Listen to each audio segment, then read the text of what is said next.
way back, as you can see here, from Miguel Delaney, who says, Arteta points to Arsenal's number of wins this season. That is not progress, that's history, which is, yes, a historic thing, and obviously getting more points. I saw he's reached 86 points, which is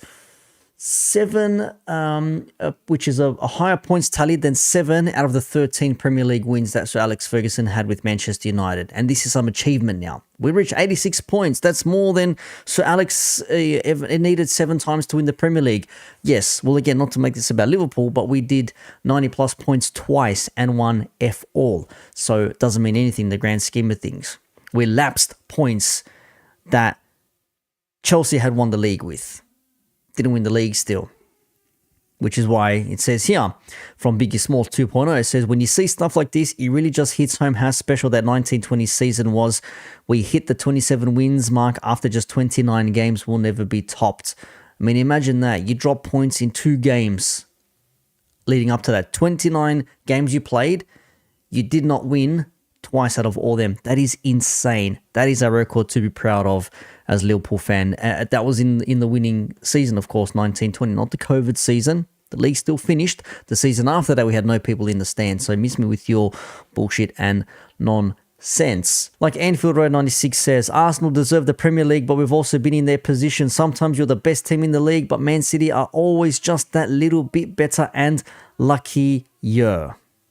Luckier. That's the thing. When we lost twice by a point, who cares?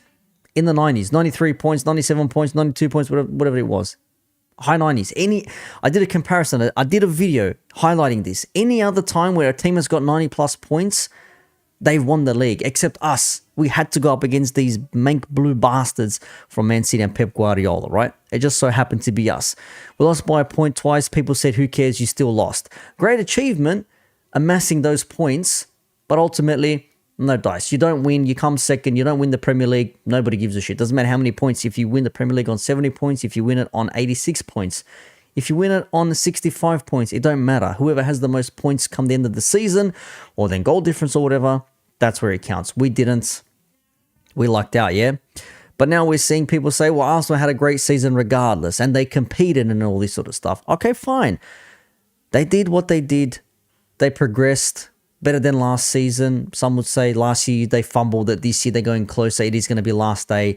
Last day of the season type of stuff. Exciting. You know, Man City, United in 11-12, the Aguero moment. Maybe we'll see some magic. Who the hell knows? Who knows? Of course, City could slap up Spurs, and then Arsenal could maybe just jag like a basic victory, like a 1-goal win against Everton, and then City slap up West Ham, and they win by plus goal difference when Arsenal had like 12 goal difference at one point, but quickly how that turns.